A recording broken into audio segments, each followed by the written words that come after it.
Who gon' take it there? Who gon' take it there? Who gon' take it there? Who gon' take it there? Electricity, electricity, electricity, electricity. You know what's in the air. You know what's in the air. You know what's in the air. You know what's in the air. It's possibility. It's possibility. It's possibility. It's possibility. All right, so Joe Rogan, in a recent episode of his podcast, dedicated a whole chunk of the podcast, like about 15 minutes or more, talking specifically about Marc Maron. Marc Maron has been talking shit about Joe Rogan and other comics recently, as I've discussed a few times, essentially criticizing the culture of comedy that has brought up figures like Joe Rogan and Theo and allowed them to kind of wallow in this sort of reactionary messaging without taking any responsibility for it, without ever acknowledging when they get something wrong or when they have somebody on their platform who gets something wrong. And Marc Maron correctly assesses that, these guys have done a lot of damage to the discourse by laundering misinformation, sort of being used by political figures. So Joe Rogan is responding to that.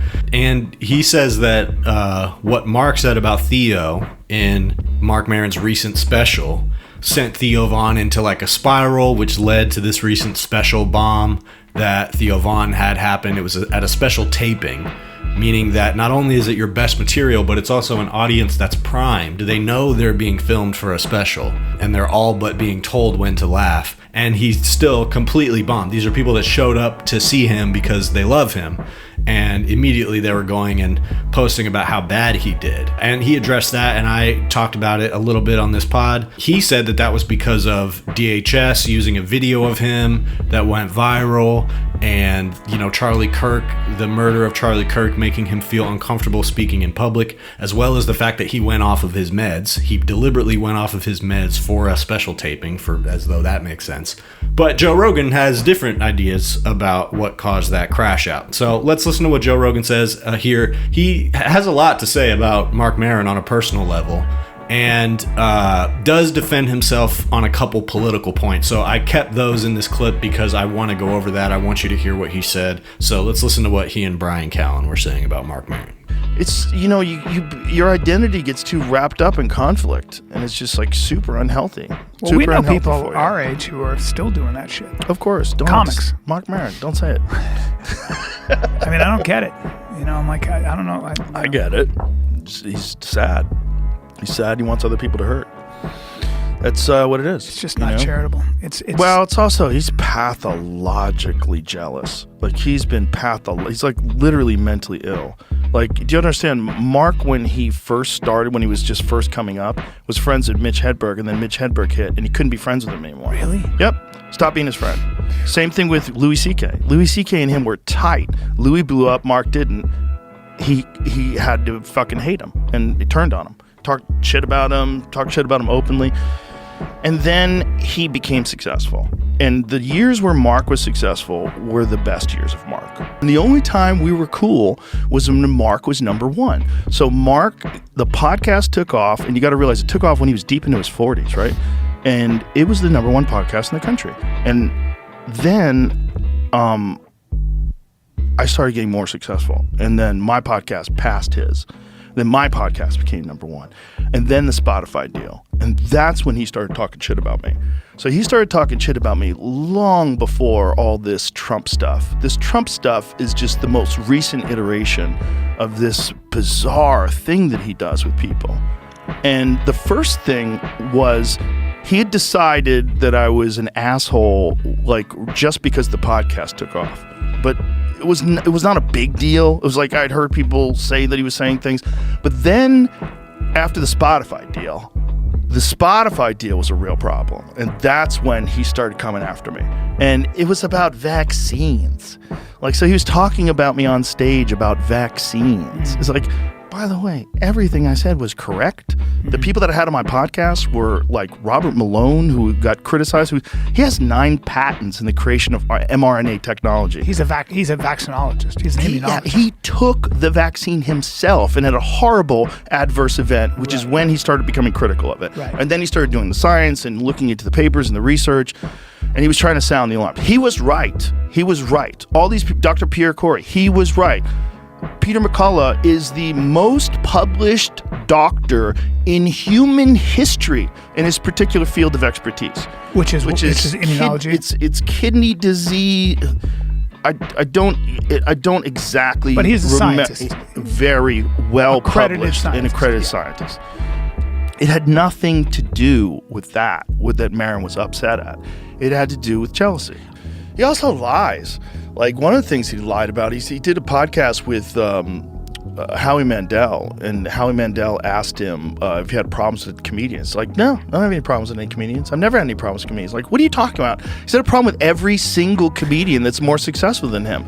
Bill Burr, Louis C.K., Dave Chappelle, me, Tony Hinchcliffe, everybody that passes him, all of a sudden he talks about them on stage. And the Theo thing really drove me nuts, because that sent Theo into a real spiral. Did it? Yeah. Yeah, well, Theo went into a spiral, and that was a big part of him getting attacked, was Maron talking about him on his special, saying that he'd have Hitler on his podcast. Well, why is he saying that? Does he think that's true? Does he think that Theo has anybody on his fucking show, including Bernie Sanders? He's learning. He wants to learn. He'll talk to people, and he will talk to anybody on his podcast. That's not what the thing is. The thing is that Maron's podcast, which was number 1, isn't even in the top 100 anymore. I don't even think it's in the top 200. The reality is, it's like Theo passed him, like rocketed past him, and now he has like the number 2 or number 3 podcast in the world. Sometimes there's a thing that people do when you're older, where you say that person passed me, and then you criticize the culture that got them past you, right? Well, the thing is that Maron never developed an audience for his comedy, and he always felt like he deserved it, and that's what drove him the most nuts. He always felt like he deserved it, but it's like, you deserve what you get. You know what he has a record for? One of those ticket things, whether it's Ticketmaster or whatever one, number 1 for selling single seats. That's interesting. That's not good. Oh, that's really interesting. So people with no friends. That's interesting. Yeah. Really? Mm-hmm. Fuck. Sad people. Sad people that identify with the way he behaves. You can stop making fun of trans people. They can't get health care. That's one of the things he said. Like, what are you talking about? They can't get health care. Healthcare is care that makes you healthy. The law that got passed was stopping chemical castration drugs and surgery for underage children that are confused. Yeah. And you know how many kids are? Yeah, don't By get the me way, started on these things that they call like hormone cross-sex blockers, hormones? Are you kidding? Puberty blockers? But hold on, hormone blockers. That's not what they originally were used for. We know that like medicine can be used off-label, right? And the idea of that initially was there was only 100 different kinds of medicine, and you could figure out what would work, and you could prescribe it for different things and off-label uses.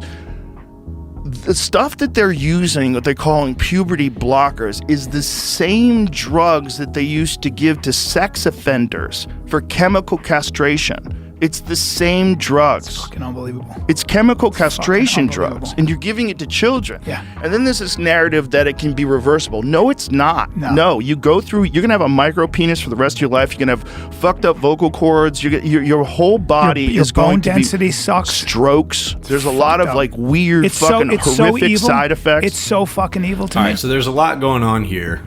Firstly, this sort of personal criticism that he's saying about Marc, that Marc is just kind of a selfish, jealous person and has always gone after people like this, and it's this kind of looping, self-pitying, lashing out thing that he does. There's definitely some truth to that. It's well documented in WTF that Marc Maron would constantly get into it with other comedians, and as he has admitted himself, it's more often than not based on things that he kind of imagined, perceived slights, stuff like that. So Joe Rogan is taking it sort of a step further and saying that it's all jealousy, and that essentially the pattern is that when somebody becomes more successful than Marc, he lashes out at them. And he's not wrong that Marc Maron drops names during sets and stuff like that. He's done that for years. I remember there's a crazy clip of him talking about Jon Stewart on stage where he calls him like a pander monkey or something like that, because he did similar work to Jon Stewart at the time, and there's definitely some jealousy involved there, as well as just frustration at the fact that he wasn't able to reach the same trajectory.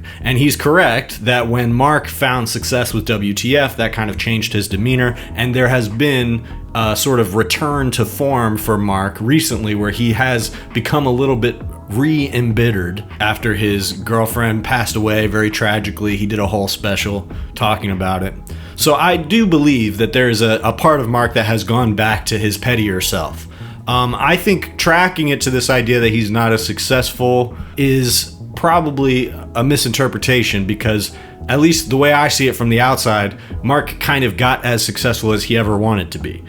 He does have specials that come out regularly that do well. He's been in bunches of acting roles and stuff like that, and those were always the kind of opportunities that he seemed frustrated at not getting. And so if he was like desperate for cash or something, I don't think he would be ending the WTF podcast. But there's maybe some truth to the fact that he feels his own relevance waning, and he's frustrated at the relevance of people that he does know in real life. But what Joe does is he completely sidesteps the actual substantive critique that Marc is making, even if it's fully motivated by jealousy. It doesn't really matter, because what Marc is talking about is things you've said and actual political implications to the way that you have carried yourself in the comedy scene. And Joe is the one who's making it very personal here. And so I just think that's interesting. He's kind of taking this high ground and he's saying, oh, this is just a jealous person. And Joe does this a lot. He kind of sits from his very high up position in society and he goes, man, just some people, they never figure it out, man. I just don't know what's up with some people. Like, what's going on with that? I don't know. Some people, man, some people. And it's just interesting to me that he's the one who has so much to say about like the personal foibles of these two people. I mean, that's been relatively well aired out, and Joe is the one who's going back to it here. And he makes a couple political points here, but mostly he's just saying that Marc is a bad, mean, jealous dude, and he's trying to diagnose the mental health situation of Marc Maron. And the thing he says about Theo, first of all, I think it's funny that he said Theo Von would have Hitler on his podcast. Why did he say that? And he kind of stumbles on two possible answers, which is one, it's a joke, and it's a good joke. It's called satire. He's satirizing what Theo Von does, and he did a very good job, which is why even if it was a cynical way to like catch some headlines or something, and that's why he put the joke in the special, guess what? It worked. It was a hit. He hit a home run. But also, Theo Von would have Hitler on the podcast. It's true. And he kind of says that a second later. He says Theo Von will have anybody on, including Bernie Sanders. Okay, fine. There you go. There's the inoculation right there. No pun intended. The reality is, the point he was making is that you guys are ill-equipped to have these conversations. And yes, you'll just talk to anyone. Not in the sense of anyone across the spectrum, but just anyone off the street. And that has led to a very harmful form of content, because you guys air out a bunch of shit that's not true. And Joe Rogan is still doing it to this day, still defending his position on vaccines, which he says everything that the people were saying on his podcast is true about vaccines in 2020. And that's after trying to make the point that it's really about the Spotify deal. It's not about what you were saying, even though that's what everybody and their mother was talking about you about, is the negative effect you were having by encouraging people to not take vaccines during a fucking pandemic. He said that it was not necessary for kids to get the vaccine. That wasn't true. He said there was a higher rate for myocarditis from taking the vaccine than from COVID. That was not true, and that got fact-checked to his face on his podcast. This guy, Robert Malone, that he's talking about, was wrong on many counts. He essentially was just there to spread conspiracy theories about Biden, regardless of whatever his medical history is. He never published anything about COVID or the COVID vaccine or anything like that. He has no credentials when it comes to that specifically. But you got criticized vociferously for that because a lot of what that guy said was not fucking true. This guy also went and talked to Steve Bannon, again, because it was mostly just about like conspiracies about Biden didn't really take the vaccine, and he was trying to get India to, hide the fact that they were using ivermectin, even though India stopped encouraging the use of ivermectin because it wasn't working the way that they thought it was. And it was said on the Joe Rogan Experience that Sweden didn't institute lockdowns and they ended up handling COVID better than other countries. That's not true. In fact, even the other Nordic countries, which would be the closest ones to compare it to, Sweden had the highest death rate of any of them. Although it is true that without doing lockdowns, Sweden managed to find itself like in the middle in terms of deaths from COVID. So they did okay, but the claim that they somehow did better than the rest of countries is not true. It's a lie. And so the point being that Joe Rogan has said these lies numerous times, they've been fact-checked numerous times, and he still keeps saying them. And that right there, if you don't want to be criticized by a jealous, bitter person, you should not leave yourself vulnerable by constantly spreading misinformation on your platform. It's actually the easiest possible target to criticize you for. And so if that's something that you're concerned about, that there's just jealous people out there, man, there's just bitter, twisted people out there, man, that just hate others' success, you should maybe consider the substance of what that person is saying and the substance of what you're saying. And the other thing I want to address real quick before I kind of get to my main point here is this thing about transgender kids. He talks about it. I just want to go over it quickly because I can't let him slide on that.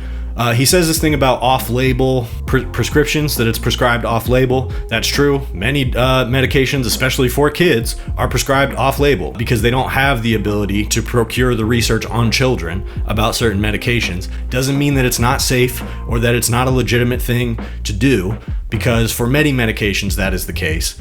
And it is well documented that providing these medicines for people, when they start to question their gender, if they go through the proper evaluation processes, it's the best way to improve their quality of life. There are some cases where that's not true. There are also some cases that it negatively affects their bone density and stuff like that. Those things are true. And there are calls for there to be longer term research into these things. The long-term research that we currently have about how this affects people throughout their life shows that it positively affects their mental health. And even in the cases where there are some people who regret doing it or it affects them negatively in some way, that is a vast minority in the already very small minority of people that get this treatment, where most of them, the overwhelming majority of that portion of people, benefit from this treatment. And what this is it's reactionaryism disguised as science. This has been said about Joe Rogan plenty of times, but it just bears repeating that Joe Rogan thrives in this area where things seem obscure and they seem complicated and complex, and there's different sort of sides saying different things. But when it comes to the actual on-the-record science, stuff that is verified and published, across the board, the consensus, yes, the consensus, is that gender-affirming care, even for kids, is the best way to improve their outcomes in life. This thing about how it's a castration drug for sexual predators. But you know what it was also used for? Cisgender kids who experience puberty early. That is what it was being used for before it started being used in gender-affirming care. Seems like that's a little bit closer of an application, right?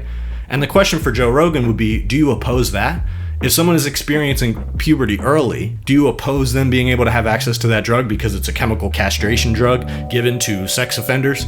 No, because it's reversible. The evidence shows that it is reversible. And there are some cases where there are side effects and the research isn't perfect on it yet. But the research we have shows that it's reversible. But then what you have is a bunch of reactionaries who then have to try to formulate a refutation to that information in real time. They have to make it look like science. They have to make it sound like science. And they present it to you through people like Joe Rogan. That's what his podcast is for. It's for people who are pretending to be legitimate and pretending to have legitimate ideas to legitimize those ideas to a very wide audience of people. And that's what he's done. And he's done it very effectively. Almost like that's deliberately what he wanted to do. And so for Marc Maron and others to now start criticizing him, and they're crying, oh, Andrew Schulz is crying, oh, people are going after Rogan now. They're acting like there's no reality to what is being said about these people. And I'll wrap this up by saying, I think that the criticism of Marc Maron, that he's kind of like self-motivated, he's petty, he can be selfish or jealous, I think those are accurate assessments. I think he would probably say the same thing about himself. But the thing about Marc Maron, though, is he's smart, and when he wants to criticize somebody hard, he knows how to do it. And so this thing about Theo Von, that Marc Maron said Theo Von's name in a special, said he would interview Hitler. In Joe Rogan's mind, that led to this spiral and Crashout in Theo Von. And to that I say, good. It's good that you guys are vulnerable to that. You should be. And they're at a moment now where they're getting more criticism from within the comedy community because, as Andrew Schulz has said recently, Joe Rogan can't do as much for comedians and podcasters anymore. Going on Joe Rogan once doesn't give you a career the way it did at a certain point. So certain people out there are not feeling like they have to show fealty to Joe Rogan anymore, and they're criticizing the Austin scene and they're criticizing him. And there's signs that it's starting to get to them a little bit in what he says about Theo Von here, but also Joe seems a little worked up here. And, you know, he seems upset by this. And like I said, he had a lot to say about Marc Maron. And the reality is, as much as these guys think they're right and they think their science and their bullshit is just as legitimate or more legitimate than what anybody else throws at them, we're just in a game where we can't back down to these people. And what they want is everyone to play nice, because that's what they do. They play nice. They get the biggest liars in the world to come on their podcast, and they play nice with them. And they don't have any interest in criticizing them or asking them any hard questions, unless they have some kind of personal resentment towards their politics or something like that. And treating people like this that way is how we get into a position in society where everything is so inscrutable, because there's no sense of actual authority when it comes to science, politics, and what's true. People like Joe Rogan have done more to tear that apart than anybody I can think of. And so it's good. If Marc Maron can go out there and be petty on stage and say people's names in a way that makes them spiral out and expose themselves as not very well practiced comedians in front of an audience that showed up to see them, that's good. And if you're vulnerable to that, that's your own fucking fault. And if Marc Maron is able to make a substantive critique about you on the merits of your politics, and that hits, that says more about you than it does about him. And that's why you are the one trying to make it about him. Pressure getting pressed, do you feel it now? What even happens next, I don't really know. Voice carries less, can you hear me now? Soon as I get blessed, time's running out. Pressure getting pressed. Pressure getting pressed. Feel the pressure getting pressed. Yeah. Pressure, do you feel it now? I'm just saying this.